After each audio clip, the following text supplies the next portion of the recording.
네, 시간이 되었으므로 다 일어나서 찬양하며 하나님을 예배하겠습니다.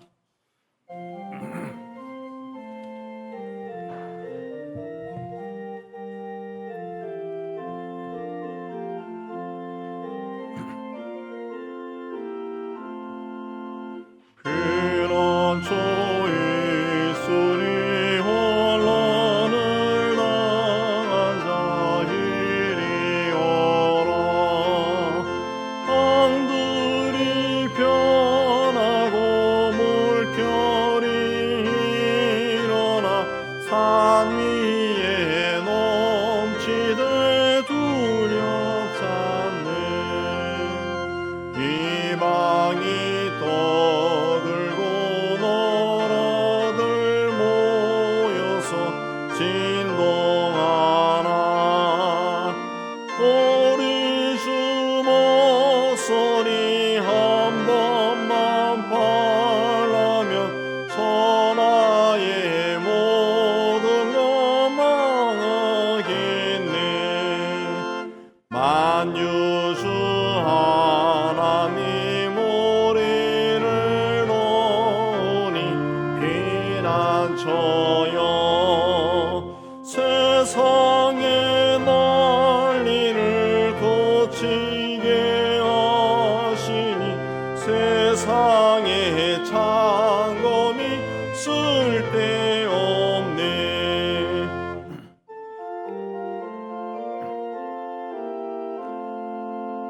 높으신 하나님 우리를 구하니 할렐루야.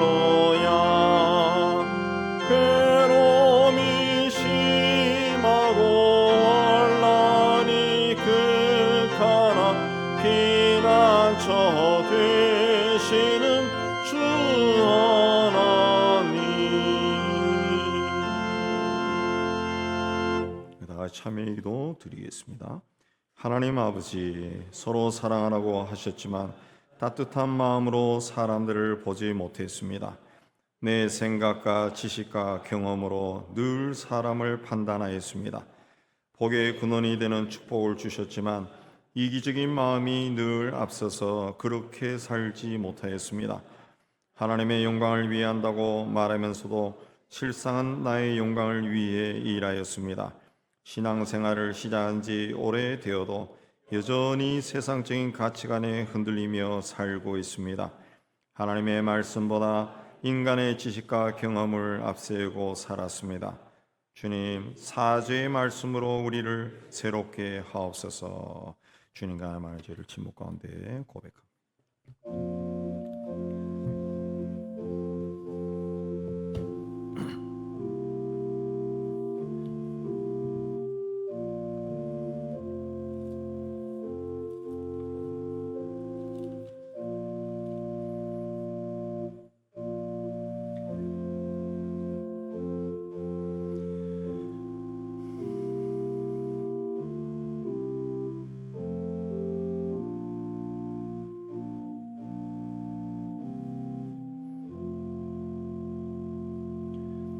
예수는 우리가 범죄한 것 때문에 내줌이 되고 또한 우리를 의롭다 하시기 위하여 살아나셨느니라. 말씀에 의지해서 주께서 우리 죄를 사하셨음을 선언합니다.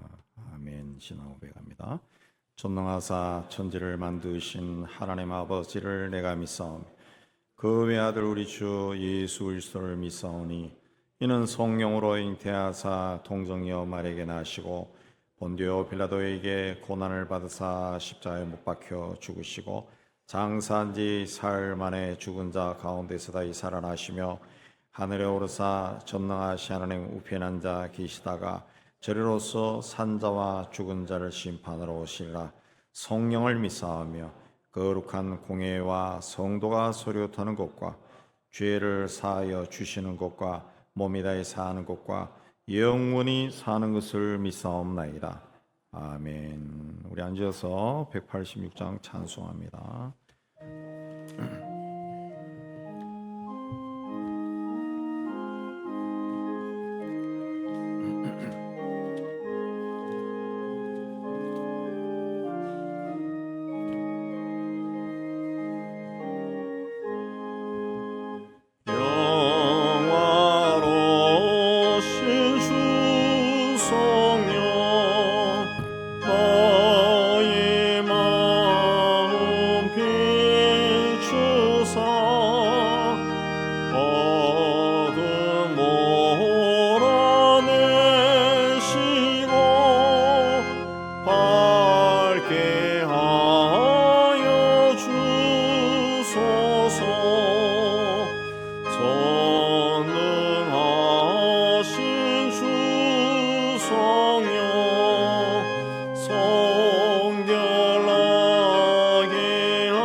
아버지, 우리를 세상에서 불러주시고 하나님의 자녀로 살게 해주시는 데 참 감사합니다.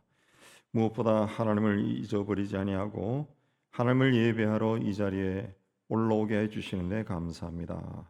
하나님, 우리의 예배를 통해 홀로 인정받아 주옵시고 예배드리는 모든 성도들에게 예배하신 은혜와 복을 풍성하게 내려주시는 복되고 귀한 시간이 되게 하여 주시기를 원합니다. 하나님 아버지, 세상 곳곳에서 전쟁과 재난의 소식이 들려오고 있습니다. 찢기고 부서지고 무너져 내리는 그들의 울부짖는 소리를 주님께서 들어주시고 그들의 깨어진 삶의 터가 속히 치유되고 회복되게 하여 주옵소서. 고통과 괴로움과 슬픔 속에서도 주님께서 그들과 함께 하시고 일하고 계심을 발견하게 해주시고 용기와 위를 얻는 그들이 되게 해주시기를 원합니다. 무엇보다 그 주님의 백성들이, 주의 종들이 그 고난의 현장에서 수고하고 있습니다. 그들을 통해서 복음이 전해지고 심령의 문이 활짝 열려서 그들은 복음을 받아들이고 구원의 길에 들어서게 하여 주옵소서. 그 사역을 행하는 모든 종들에게 필요한 도움도 허락하여 주셔서 하나님 아낌없이 그들을 구원하는 일로 매진할 수 있도록 은총을 다하여 주옵소서. 하나님, 저 북녘 땅도 주께서 불쌍히 여겨 주시기를 원합니다. 주께서 이제는 그 땅을 불쌍히 여겨 주시고 그 땅을 치유하여 주시고 회복하여 주옵소서. 그 땅에 태어났다는 이유 하나만으로 삶이 파괴되고 무너져 내리는 그 땅의 백성을 불쌍히 여겨 주시고 이제는 나라 자체를 장벽을 쌓는다고 하는 소식도 들려오는데 하나님께서 그들을 구원의 길로 인도해 주시고 선한 지도자가 그 땅에 일어나서 땅과 백성을 귀하게 여기는, 그리하여 그 땅에 변화가 일어나게 하여 주옵소서. 때가 되어 남과 북이 하나님의 손안에서 하나가 되어 온 세상을 향해 하나님의 선함을 전파하는 하나님의 귀한 도구가 될 수 있도록 은혜 다하여 주시옵소서. 오늘 또한 하나님 앞에 올라온 성도들의 삶과 가정과 산업을 살펴주시고 막힌 것은 뚫어주시고 구부러진 것을 바르게 펼쳐주시고 하는 모든 일들이 주 안에서 잘되고 형통케 하여 주옵소서. 무엇보다 육신의 질병으로 투병하고 있는 연약한 성도들, 그 아픈 곳에 주께서 친히 손을 얹으시고 치유하여 주셔서 깨끗하게 낫고 건강한 모습으로 하나님 앞에 올라와 우리와 함께 주님을 찬양하게 하여 주옵소서. 하나님, 우리 사이에 흘러넘치는 거짓과 불의를 주께서 깨끗이 씻어 주시기를 원합니다. 정의가 강물처럼 흐르게 하여 주시고 이 사회가 정직하고 또 의로운 사회로 거듭날 수 있도록 은총을 다하여 주시옵소서. 하나님, 오늘 또 우리의 예배를 통해 홀로 영광 받아 주시기를 원합니다. 예배에 참여한 모든 이들에게 하나님께서 큰 은혜를 다해 주시고 감사로 충만한 복된 시간이 되게 하여 주옵소서. 예수님 이름으로 감사함 기도합나이다. 아멘.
교회 소식입니다. 우리 수요일마다 우리 교회에서 10시에 모여서 기도하고 11시부터 이제 전도를 합니다. 이제 뭐 여러 가지 나눠주고 하는 간단하게 하지만은 좋은 열매가 있도록 늘 기도해 주시기 바랍니다. 그리고 교회에서 금요일마다 목장 모임이 있습니다. 목장에 참여해서 교제하면은 또 교회 생활이나 신앙 생활에 도움이 되니까 참여하시기 원하시는 분은 그 사무실에 문의하시면 되겠습니다.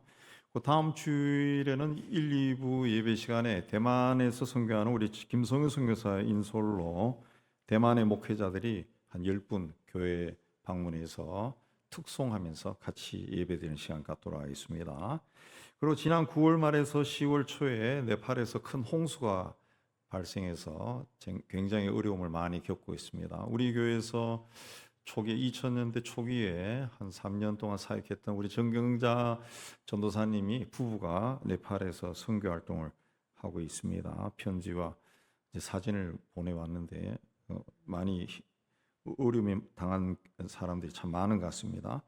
그래서 오늘 봉투 나눠드리는데 우리 다음 주에 기도하시면서 이제 참여하시면은 전액 우리가 현지로 보내도록 하겠습니다.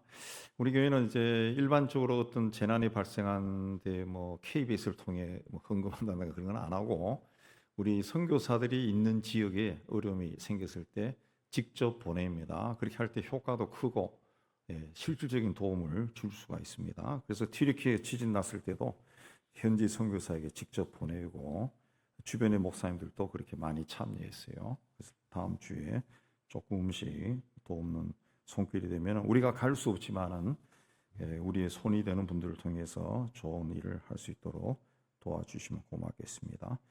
이제 하나님께 드린 예물 봉헌하는 시간 갖도록 하겠습니다.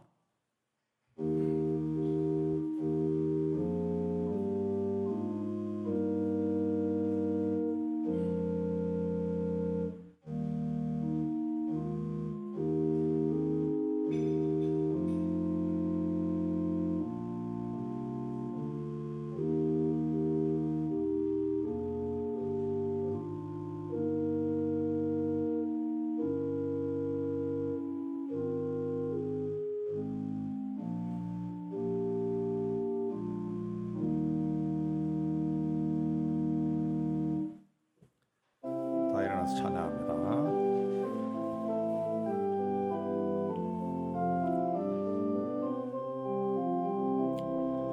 내게 있는 양육 가축게 가져와 도발 위에 입 맞추고 깨뜨립니다. 나를 위해 험한 산길 걸으신 예수 걸음마다 크신 사랑 새겨놓았네. 하나님께서 우리에게 베푸신 사랑을 기억하고 예물을 준비해서 바치게 해주시는 데 감사합니다. 주신 일터에서 열심히 수고하여 얻은 것의 11조는 하나님의 크심을 고백하며 드립니다. 땅끝까지로 복음을 전한 일에 작은 정성으로 동참합니다. 주님 안에서 범사의 모든 것에 감사하며 감사의 예물을 드립니다. 교회와 이웃과 북한을 사랑하며 사랑의 구제헌금을 주님 앞에 헌신하며 주일 헌금을 드립니다. 우리가 드린 모든 예물 기쁘게 거두어 주시고 사용되는 곳에서 복음이 전파되고 주의 교회가 든든히 세워지고 어려운 이웃들이 예수 이름으로 사랑받게 하여 주옵소서. 드린 성도들 기억하여 주시고 또 한 주간 세상 속에서 살아갈 때 저들의 손으로 하는 모든 일들이 주 안에서 잘되고 형통하게 하여 주옵소서. 감사하며 예수님 이름으로 봉기도 올려옵나이다. 아멘.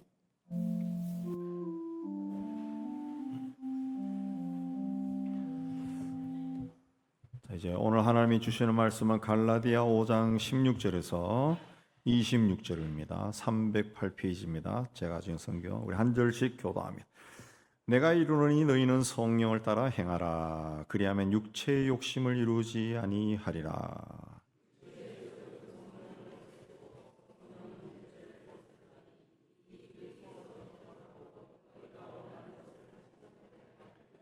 너희가 만일 성령의 인도하시는 바가 되면 율법 아래 있지 아니하리라.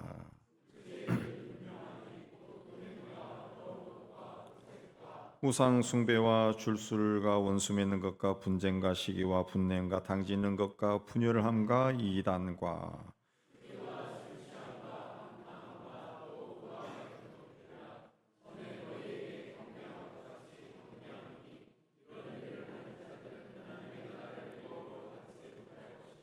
오직 성령의 열매는 사랑과 희락과 화평과 오래 참음과 자비와 양선과 충성과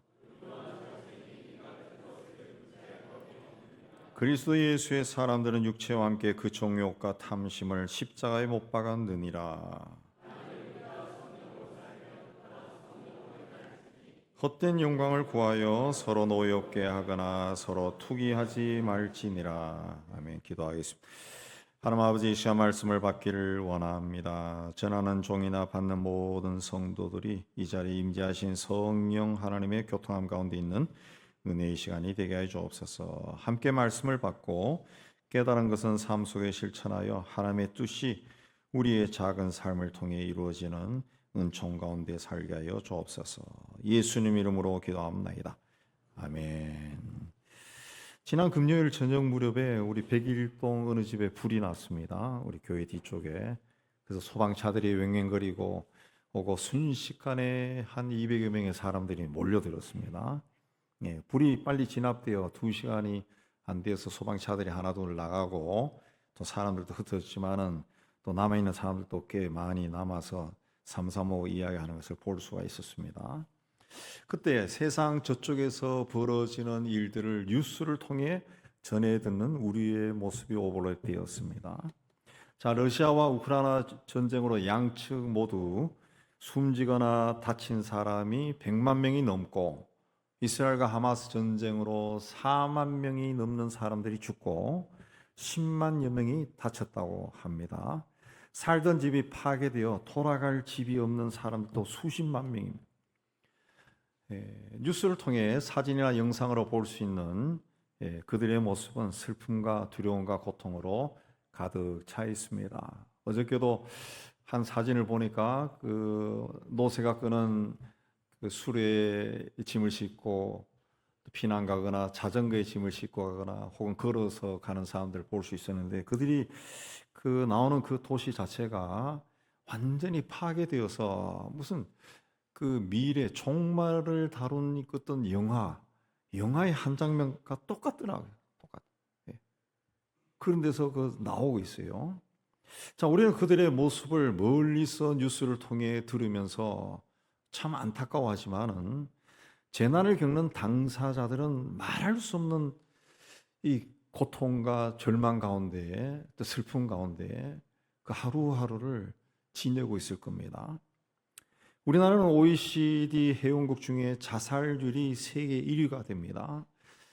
그게 이제 통계에 보면은 그 IMF 때부터 우리나라가 1위로 올랐었다고 하던데 그 20년 동안 1위입니다. 어린이, 청소년, 중장년층, 노인 전 세대에 거쳐서 자살률이 세계 1위입니다. 1년에 13,000명 이상 하루에 그 2시간에 하루에 36명 정도가 스스로 목숨을 끊는다고 하는데 10대는 그 학업과 진학 문제로 20대는 직장 40, 50대는 경제적인 문제, 노인들도 마찬가지로 그런 선택을 한다.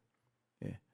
경제적으로는 짧은 시간에 크게 부흥해서 다들 잘 살게 되었지만 그 와중에 그 이면에 극심한 경쟁 상태 속에서 스트레스를 받고 열등감, 패배감에 빠지고 우울증에 걸려서 극단적인 선택을 하는 겁니다.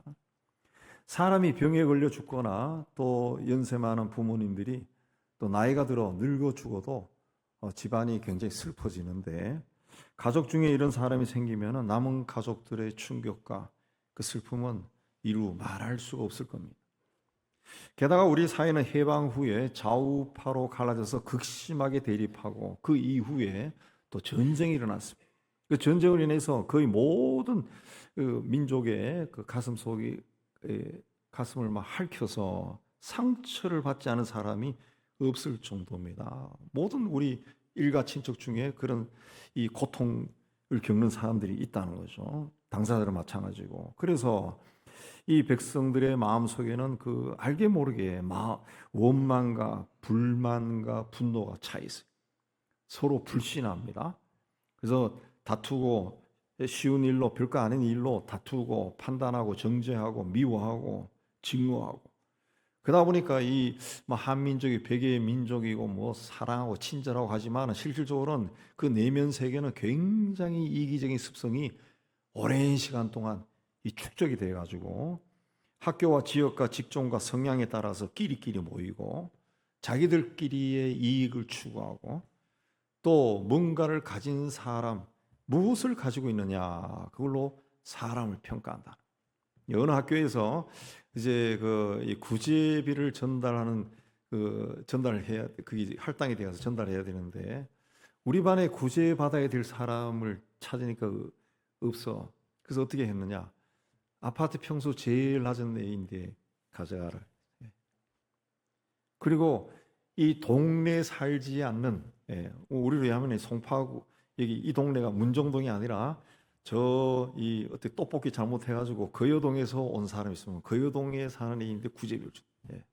그런 식으로 주는 일들이 일어난다는 거죠. 그러니까 아이가 그걸 받으면서 얼마나 창피했겠어요.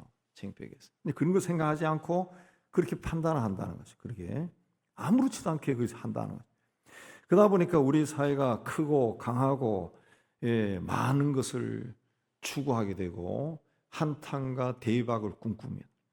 그래서 우리 사회가 인구 비율로 전 세계에서 사기 사건이 제일 많아요.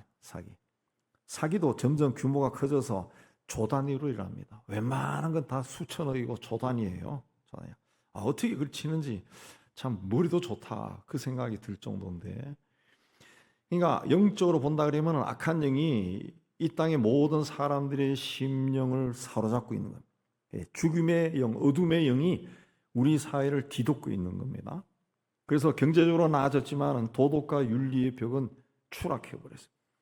우리가 성장하던 시절은 경제적으로는 가난했지만은 적어도 도덕 윤리가 이게 견고했다.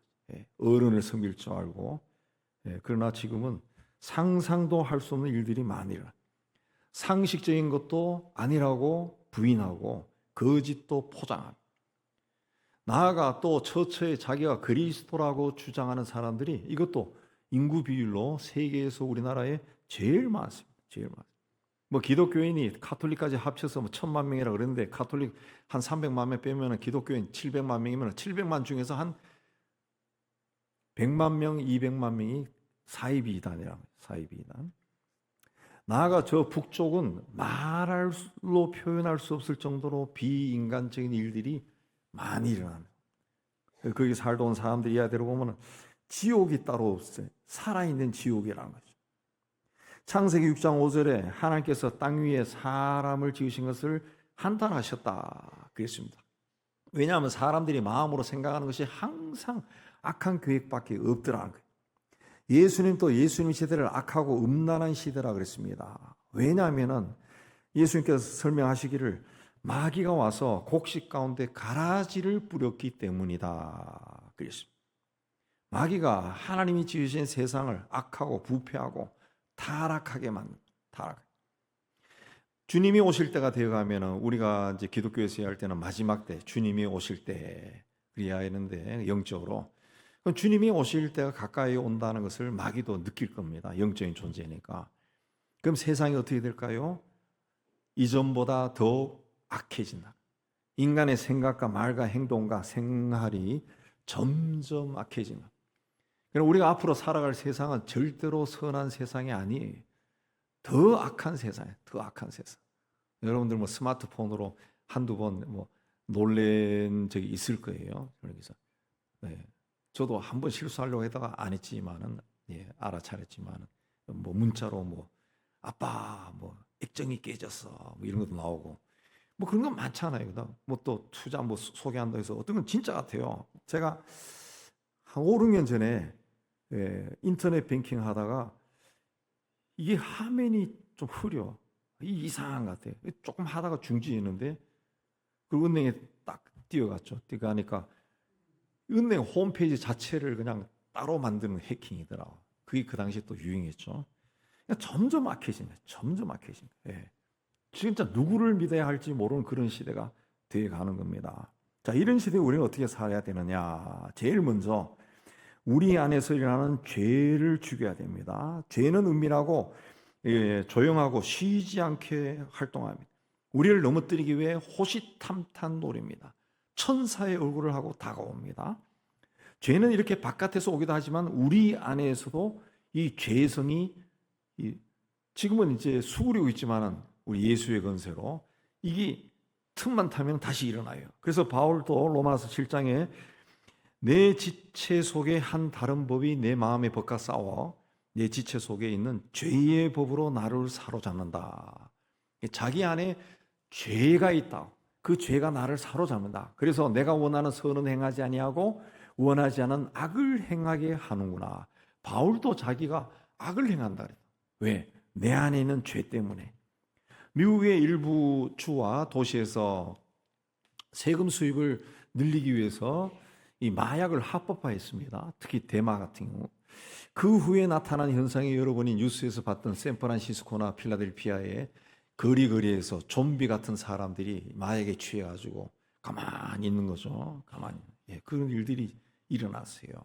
이 중독 그러면 마약을 많이 생각하는데 실질적으로는 약물과 도박과 알코올과 포르노와 게임, 인터넷, 심지어 쇼핑 중독까지 있습니다. 이 중독은 게임을 30분, 1시간 하는 그 정도가 아니라 하루 종일 하는 게 하루 종일 5시간, 10시간. 쇼핑 중독도 그렇게 합니다. 제가 어느 쇼핑 중독에 빠진 사람 보니까 사용하지도 않으면서 볼 때마다 사가지고 아파트 한 방에 물건이 막 쌓여 있더라고요. 그 중독이에요, 중독. 이 우리나라는 특히 어린이부터 청소년, 청년에 이르기까지 게임 중독이 굉장히 많은데 게임에 중독되면은 이 마약을 했을 때와 똑같은 현상이 나타난다 합니다. 우리나라에도 이미 게임과 현실을 착각해서 살인하고 폭력을 행사하는 경우가 심심치 않게 일어납니다. 이렇게 이 마약이나 술이나 도박이나 이 성적인 것이나 게임이나 쇼핑에 중독된 사람들이 제가 며칠 전에 들었는데 전문가에 의하면은 우리나라에 800만 명 정도 된다. 800만 명. 이 사람들에게 두세 명의 가족이 있다고 보면은 1600 내지 2400만 명. 우리 국민의 2분의 1이 바로 옆에 있는 중독자로부터 부정적인 영향을 받으며 산다는 거예요. 이 부정적인 영향이 뭡니까? 이 중독자들은 성격이 점점 거칠어집니다. 그리고 굉장히 비판적이고 부정적이고 비관적이에요. 비관적. 거짓말 잘하고. 이런 영향들을 가족 가운데도 그게 있다는 거죠. 우리 이웃에도 있다는 거죠. 17세기 청교도 신학자인 존 오웨이는 종교개혁 이후에 기독교가 오직 하나님의 은혜만을 강조하다가 이 신앙이 방종해졌다. 그렇게 말했습니다. 하나님의 은혜로 구원받고 하나님의 은혜로 성화된다. 그걸 강조하니까 사람들이 그럼 우리가 해야 할 일은 아무것도 없네? 책임감을 못 느끼고 아무것도 안 하게 됐다는 거죠. 그래서 존 오웨이는 신앙의 성숙을 위해서 반드시 해야 되는 일이 있는데 그게 뭐냐면은 죄를 죽이는 것이다. 그랬습니다. 로마서 8장에 너희가 육신대로 살면 반드시 죽을 것이로되 영으로서 몸의 행실을 죽이면 산다. 그랬습니다. 몸의 행실은 19절에 나오는 육체의 일과 같은 겁니다. 이것을 죽여라. 그랬습니다. 바울은 로마서 7장 24절에서 우리는 죄로 인해 죽을 수밖에 없는 사망의 몸을 가진 자다. 이 몸이 죽는다는 거예요. 사망의 몸이라는 거죠. 이 몸이 때가 되면 죽지만은 지금 또 죽을 수 있다는 거죠. 이 사망이 주장하는 이 몸에서 벗어나기 위해서는 몸을 죽여야 되는데 그 몸의 욕심입니다. 그 몸의 욕심을 죽이기 위해서는 죄를 죽여야 된다. 그랬습니다. 죽인다고 하는 것은 그가 가진 힘이나 능력의 원천을 완전히 제거하는 겁니다. 예, 제거하는 거예요. 그 죽이지 않으면 내가 정복당한다. 17절에 그 나오는 육체의 소욕은 16절에 육체의 욕심, 또 18절에 육체의 일, 같은 단어를 썼습니다. 번역할 때 우리가 약간씩 다르게 했는데 똑같은 말입니다. 이 육체의 소욕은 뭐냐면은 죄된 본성이 요구하는 거예요. 우리 안에는 죄의 본성이 요구하는 겁니다. 이것이 우리로 하여금 악한 일을 하게 만들고 이 선한 일을 주저하게 만들고 하지 못하게 하고 하나님과의 교제도 못하게 합니다. 그래서 바울이 내가 원하지 아니하는 악을 행하게 한다 그랬습니다. 17절에도 육체의 소욕은 성령을 거스리고 성령의 소욕은 육체를 거스린다. 결국 우리 육체의 소욕이 이 죄의 본성에서 나오는 어떤 탐욕이 우리 심령의 평안을 깨뜨려 버린 겁니다. 그래서 이거를 히브리서 12장 1절에서는 얽매기 쉬운 죄다. 죄의 어떤 죄의 그 본성 속에 얽매인다는 거예요. 얽매. 우리를 올가맨다. 그래서 이 죄의 본성이 우리 안에서 작동하면은 우리를 악한 일을 하도록 유도하는 거예요. 그래서 이 죄를 죽여야 된다. 그랬습니다. 11절에 이 육체가 성령을 거스려서 하나님 나라를 유업으로 받지 못하게 한다. 총국적으로는 죄를 자꾸 저지르다가 하나님께서 멀어지게 되고 결국 하늘나라도 못 간다는 거예요. 따라서 죄를 죽여야 된다. 적을 죽여라 그 명령을 받은 군인이 적을 죽이지 않으면 자기가 죽어요. 적으로부터 정복당할 수 있어요. 그래서 고린도후서 7장에서는 육과 영의 온갖 더러운 것에서 자신을 깨끗하게 하라. 히브리서 12장 1절에서는 모든 무거운 것과 얽매기 쉬운 죄를 벗어버려라. 죄는 우리가 사는 날 동안 틈을 타서 우리를 죽이는 일을 줄기차게 하면 이 죄가 끊임없이 활동한다는 거죠. 근데 우리가 게으르고 나태하고 밀어내서 이 죄가 초래할 파멸의 자신을 방임하고 있다 그러면은 어느 순간 우리가 무너지는 거예요. 죄는 죽이지 않으면 그 죄에 내가 정복당합니다. 인간은 영적인 존재입니다. 그러므로 영적인 전투를 부단하게 하지 않으면은 죄를 이기고 평안하게 은혜를 누리며 살 수가 없어요. 우리 안에서 스물스물 일어나는 이 죄를 죽이고 또 바깥에서 우리를 미혹해서 들여오려 하는 이 죄를 차단시키고 늘 승리하는 삶을 사는 여러분 되시기를 주의 이름으로 축복합니다. 두 번째는 속 사람을 새롭게 하라 그랬어요. 죽음이라는 것은 때가 되면 모든 사람이 맞이해야 되는 겁니다. 피할 수가 없습니다. 그런데 이 죽음은 죄의 결과라 그랬죠. 죄로 인해서 오는 겁니다. 내가 죽는 거 언젠가 때가 되면 죽어야 되는데 그 죽음 자체가 죄로 인해 오는 거예요. 죄로 인해 오는. 사람들은 죽음을 두려워합니다. 또 사람들은 죄도 두려워합니다. 뭐 자기가 이 일상생활에서 사소하게 거짓말하고 뭘 하고 하는 걸 그건 뭐 두려워하지 않는 사람도 있을 거예요. 그러나 소위 이제 뭐 큰 죄 작은 죄는 없지만은 우리가 세속적으로 봤을 때 사람을 죽여라, 누구를 두들겨 패라, 누구 걸 뺏어라. 그러면은 일반 사람들은 그걸 못 해요. 그런 일을 하는 걸 두려워한다. 겁내는 거예요. 아이고 그렇게 했다가 내가 잘못될 수 있는데 나 아니에요. 그 죄를 두려워하는 겁니다. 그러니까 사람의 마음속에는 죄를 두려워하는 마음이 있다는 거예요. 인류의 조상이 죄를 범한 후부터 그 죄에 대한 두려움이 있다는 거죠. 그 죄로 인해서 죽음이 오는 거예요. 그 죽음도 두려워해요. 주님도 이 죽음이 우리의 삶에 상처를 내고 우리의 삶을 피폐케 한다는 것을 알고 있습니다. 그래서 사람이 죽었을 때 주님께서 굉장히 애통해서 눈물도 흘리시고 또 당신의 죽음도 할 수 있으면 피하려고 했습니다. 그러나 주님은 부활의 첫 열매가 되셔서 우리를 죽음의 두려움에서 해방시켜 주셨어요. 그리고 우리에게 새 생명을 주셨습니다. 성령을 보내셔서 우리 옛사람을 벗어버리고 속사람을 날마다 새롭게 하셨어요. 시편 104편에 주의 영을 보내어 그들을 창조하사 지면을 새롭게 하시나이다. 주의 영은 성령은 사람을 거듭나게 하고 마음과 생각을 새롭게 하고 땅을 변화시킵니다. 새롭게 하시고. 그래서 성령께서 우리를 새롭게 하시면은 우리는 세상 사람들과 다르게 생각할 수 있습니다.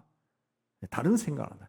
그래서 요엘 선지자는 내가 내 영을 만민에게 부어주리니 너희 자녀들이 장래일을 말할 것이요 이 늙은이는 꿈을 꾸고 젊은이는 이상을 볼 것이다. 그랬습니다. 성령은 꿈을 꾸게 하십니다. 미래를 생각하게 한다. 미래를. 그래서 성령으로 충만하면은 세상 사람들은 지금 현재 땅에 매여 있거든요. 성령으로 충만하면은 세상 사람들과 다르게 생각을 하고 살 수가 있다. 사울 왕이 다윗을 죽이기 위해 쫓아다녔습니다. 그러나 사울보다는 다윗에게 사울 왕을 죽일 기회가 여러 번 있었어요. 그러나 다윗은 하나님의 기름 부은 자를 내가 죽일 수 없다 하면서 하지 않았습니다. 바울도 모함과 시기로 죽도록 두들겨 맞고 감옥에 갇히기도 했습니다. 그러나 그는 자기를 해롭게 한 사람들에게 복수하려고 하지 않고 오히려 그 위기를 복음을 전할 수 있는 기회로 삼았습니다.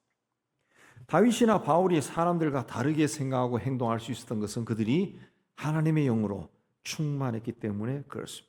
그래서 수많은 위기의 순간을 다 극복하고 하나님이 기뻐하는 길로 간 겁니다. 성령께서 처음 강림하실 때 사도행전에 보면 각 사람에게 불의 혀처럼 임했다. 그랬습니다. 성령은 각 사람에게 개개인에게 임했다는, 어떻게? 불의 혀처럼. 불의 혀처럼 임했다는 것은 뜨겁게 임했다는 건데 그건 우리 마음에 열정을 심었다는 겁니다. 열정. 그래서 성령을 받은 사람들은 다 열정이 있습니다. 열정이. 전도도 열심히 하고 교회 생활도 열심히 하고 봉사도 열심히 하고 열심히 있어요. 열심히. 모세는 이 80세가 되고 120세가 되어도 그 열정이 식지 않았습니다. 갈렙도 85세 여호수아에게 나에게 산지를 주면 성이 아무리 크고 견고하다 할지라도 거기에 용사들이 살고 있다 할지라도 내가 다 물리치고 정복하겠다 그랬습니다. 이게 하나님의 사람은 하나님의 영으로 속 사람이 새롭게 된 사람, 열정을 가진 사람. 에베소 5장에 그런즉 너희가 어떻게 행할지 자세히 주의하여 지혜 없는 자같이 하지 말고 오직 지혜 있는 자같이 하라. 여기서 지혜는 하나님의 진리를 이야기하는데 하나님의 진리가 뭡니까? 하나님의 말씀이에요. 지혜 없는 자같이 하지 말고 지혜 있는 자같이 하라라는 말씀은 하나님 말씀에 따라 살라 그런 뜻입니다. 자, 에베소라는 도시는 당시의 술의 도시입니다. 술의 도시. 신전이 많아가지고 술이 많았어요. 남자나 여자나 할 것 없이 술을 좋아하고 술을 많이 먹었어요. 그 술 때문에 에베소 사람들이 타락했다. 그래서 술 취하지 말라. 이는 방탕한 것이니 오직 성령으로 충만함을 받아라. 그랬습니다. 방탕이라는 그 단어의 뜻은 성적으로 문란하고 이 마약을 하고 술을 즐기는 비도덕적인 생활을 하는 것을 뜻합니다. 이게 어디에서 출발합니까? 술에서 나와요. 술 취하지 말라. 이는 방탕한 것이다. 오직 성령으로 충만함을 받아라. 술에 취하면 사람이 술이 요구하는 대로 본능에 따라 행동하니까 방탕해진다. 방탕. 그래서 성령 충만을 받아라. 그리고 이어지는 그 성령으로 충만하면은 세 가지 변화가 일어나는데 찬양하는 삶을 살고 감사하게 되고 나 아닌 다른 사람의 삶을 존중히 여기고 그들이 하는 말에 귀를 기울인다. 그랬습니다. 또 오늘 말씀 22절에 성령의 열매가 나오는데 성령의 열매는 은사가 아니라 성령으로 충만했을 때 나타나는 열매입니다. 그러니까 성령으로 충만한 삶을 살 때 나타나는 품성, 인격이라는 것이죠. 인격. 어둠이 짙어가는 이 시대에 참되고 바르게 살 수 있는 비결은 하나님의 영으로 충만해지는 겁니다. 하나님의 영으로 충만해졌을 때 우리 속 사람이 변하는 거예요. 내가 오늘부터 변하자. 아무리 결단해도 변하지 않습니다. 그러나 성령으로 충만하게 해주세요. 그러면 나도 모르는 사이에 변화가 일어납니다. 변화. 성령으로 충만해서 속 사람이 날마다 새로워져서 악한 시대를 이기는 여러분 되시기를 주의 이름으로 축복합니다. 세 번째는 그 실패자가 되는 걸 두려워하지 말아요. 26절에 헛된 영광을 구하여 서로 노역해 하거나 서로 투기하지 말라. 이 헛된 영광이라는 성서의 원 단어의 뜻은 자만심으로 가득 차서 공허한 영광을 갈구한다는 뜻입니다. 공허한 영광. 그냥 세상 욕심으로 가득 찬 사람은 그 욕심을 채우지 못하면 걱정 근심에 빠져요. 예. 불안하고 두려워합니다. 자기가 원하는 것을 가진 사람을 보면 시기하고 질투도 일어나. 때로는 화가 납니다. 그래서 세상에 보면 가끔 가다가 내가 못 가진 것을 가진 사람을 향해 가지고 분노를 폭발하는 사람이 있어요. 요즘 사건들도 그렇게 많이 일어나. 그래서 생전 본 적도 없는 사람을 향해서 폭력을 행사하고 이런 현상이 나타나요. 원하는 것을 가지지 못하면 패배자로 느끼는 겁니다. 러시아의 푸틴이나 중국의 시진핑이나 북한의 김정은은 자기에게 조금이라도 밉보이면 사람들을 죽여요. 억압합니다. 국민이 자기를 칭송하고 자기를 환호하기만 바랍니다. 자기가 다스리는 나라 가까이에 있는 종족도 마음에 들지 않으면 힘으로 막 억눌려요. 그들에게는 하나님이나 미래가 없어요. 그저 지금 눈에 보이는 이 세상 영광이 전부입니다. 그래서 지금 자기가 가지고 있는 이 힘을 뺏기면은 자기는 패배자로 여기는 거예요. 절대로 안 뺏깁니다. 정적들을 다 죽여서라도 안 뺏겨요. 자기가 하는 일들이 이게 조금이라도 실패하거나 잘못되면은 다 잃어버린다고 생각하기 때문에 그 실패를 용납하지 않습니다. 다 제거해버립니다. 다 죽입니다. 그러나 하나님께서 선택하신 사람은 처음에 버림받거나 실패한 사람. 요셉은 형제들로부터 버림받아 노예로 전락했습니다. 모세는 히브리 민족을 도와주려고 나섰다가 살인자가 되고 광야에 버림받았습니다. 다윗은 자신이 충성했던 사울 왕으로부터 철저하게 버림받아 오랫동안 광야에서 도망자로 살았습니다. 그들은 버림받은 자고 실패한 자들이고 사람들마저 외면한 사람. 예수님도 자신이 구원하려고 했던 유대인들로부터 배신당하고 죽임당했습니다. 하나님의 사람들은 모두 한때 버림받은 자고 실패자고 억울한 자였습니다. 그런데 때가 되자 하나님께서 그들을 찾아오셔서 그들을 일으켜 세웠습니다. 깊은 감옥에 철저하게 버려졌던 요셉을 하나님은 애굽의 총리로 들어 일으켰습니다. 미디안 광야 깊은 곳에서 40년 동안 버림받은 자요 잊혀진 자로 살아가던 모세를 이스라엘 민족의 출애굽의 지도자로 삼으셨습니다. 반역자가 되어 오랜 세월 광야에서 도피 생활하던 다윗을 왕으로 세웠습니다. 절망과 죽음의 십자가에 버려진 예수를 만왕의 왕으로 다시 살렸습니다. 버림받지 않았더라면 하나님께서 되찾는 일도 일어나지 않았을 겁니다.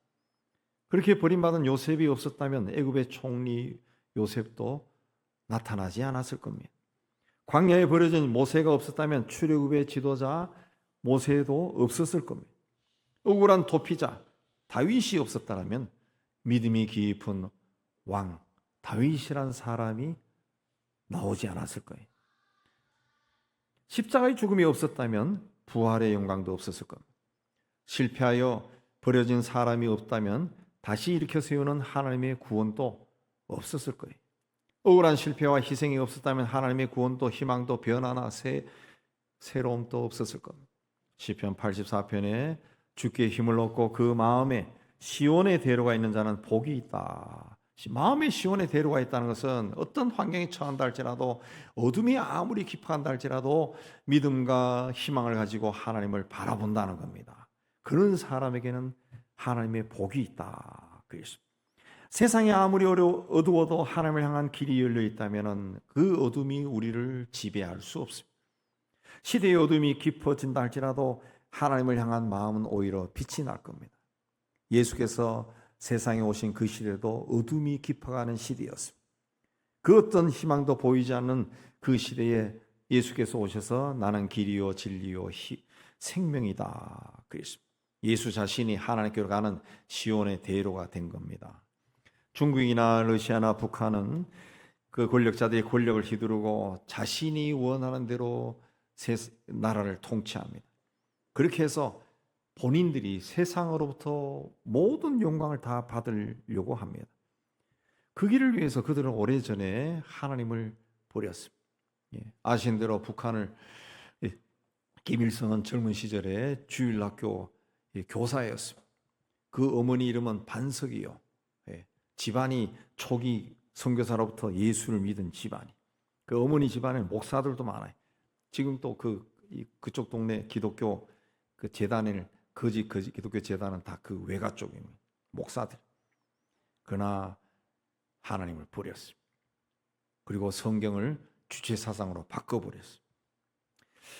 또 이 중국도, 북한이나 중국은 선교를 금지했습니다. 그러니까 하나님과 그 땅의 영혼들이 만나는 길을 완벽하게 차단시켜버려요.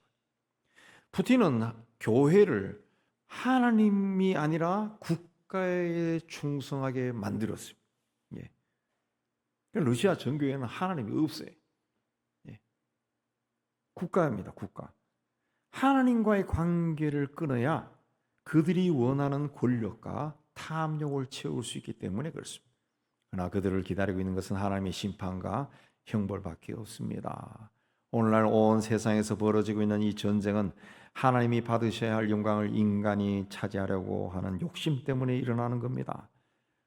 또 우리 사회나 세상이나 마찬가지지만은 이 세상이 소란스러운 것은, 우리 사회가 소란스러운 것은 자기의 탐욕을 채우려고 하는 그 욕심이 지나치기 때문에 그런 거예요.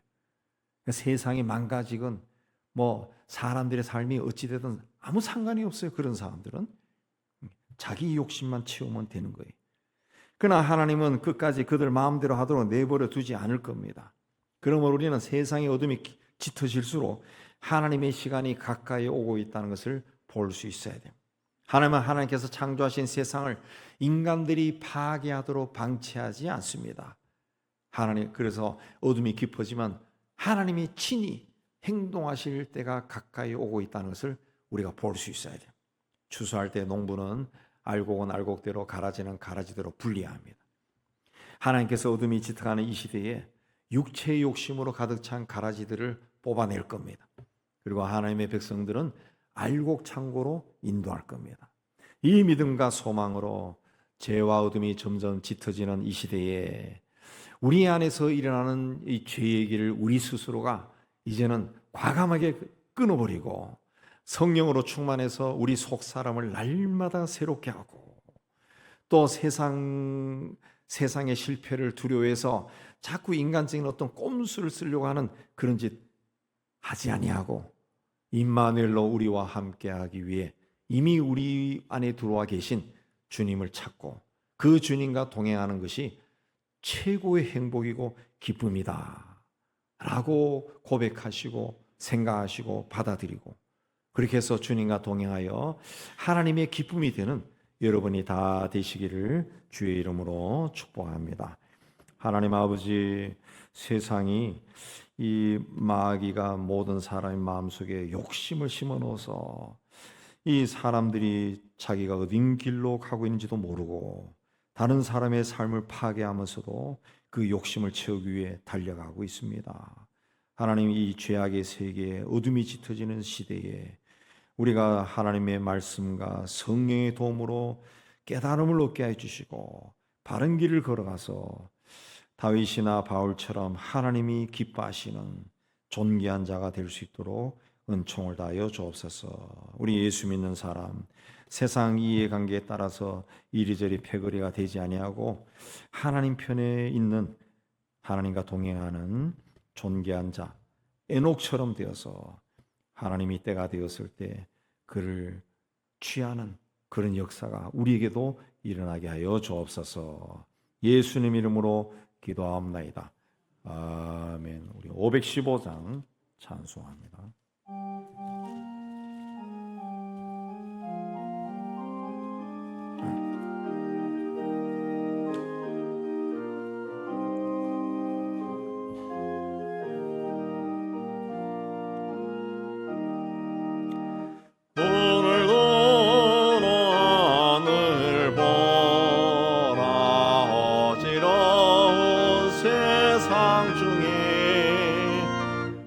곳곳마다 상한 영의 탄식 소리 들려온다. 빛을 잃은 많은 사람 길을 잃고 헤매이며 탐자처럼 기진하니 믿는 자여 어이할꼬. 눈을 들어 하늘 보라. 어두워진 세상 중에 외치는 자 많건만 생명수는 말라서라. 죄를 대속하신 주님 선한 일꾼 찾으시나. 대답할 리 어디 있나. 믿는 자여 어이할꼬. 눈을 들어 하늘 보라. 살아계신 주 하나님 약한 자를 부르시어 하늘 뜻을 전하셨다. 생명수는 홀로 예수 처음이요 나중이라. 주님 너를 부르신다. 믿는 자여 어이할꼬.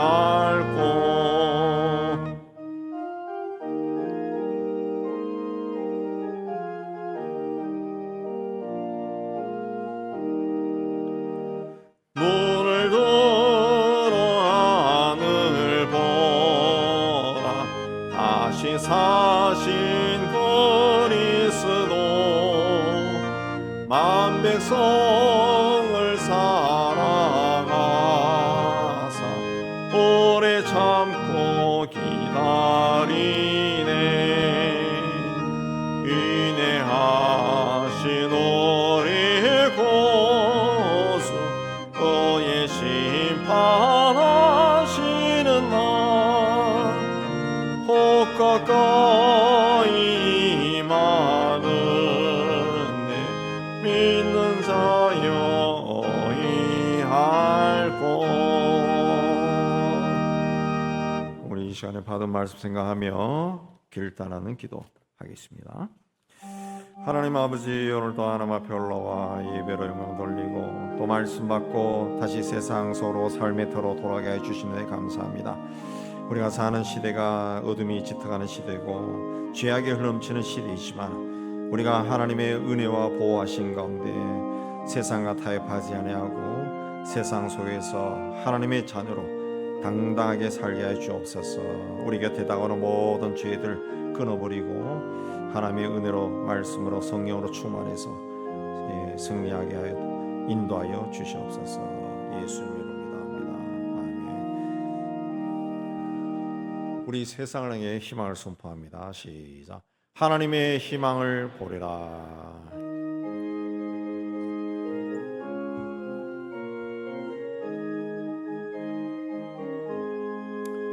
주가 세상을 다스리 더 위험이 넘쳐나고 예 나라와 주의 영광 온 하늘에 가득하다.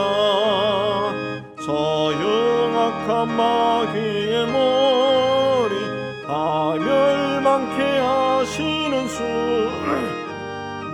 찬양을 주께 드리니 큰 영광을 받으소서. 주가 권능의 손으로서 이 세상을 창조하니 그의 놀라운 창조 솜씨 만 백성이 경탄하네. 저 하늘의 별들도 모두 주 영광을 나타내어 늘 돌보아 주시는 주께 큰 영광을 돌립니다.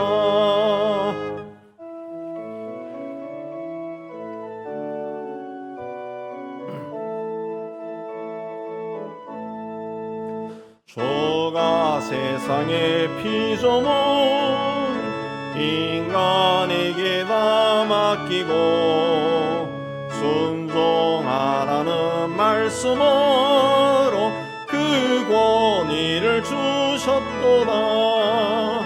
온 땅 위에 주님의 위엄 늘 넘치며 가득하니 그 나라와 주님의 영광 온 천하에 찬란하다. 여호와는 내게 복을 주시고 오늘을 지키시기를 원하며 여호와는 그 얼굴을 내게 비추사 은혜 베푸시기를 원하며 여호와는 그 얼굴을 내게로 향하여 뜨사 평강 주시기를 원하노라.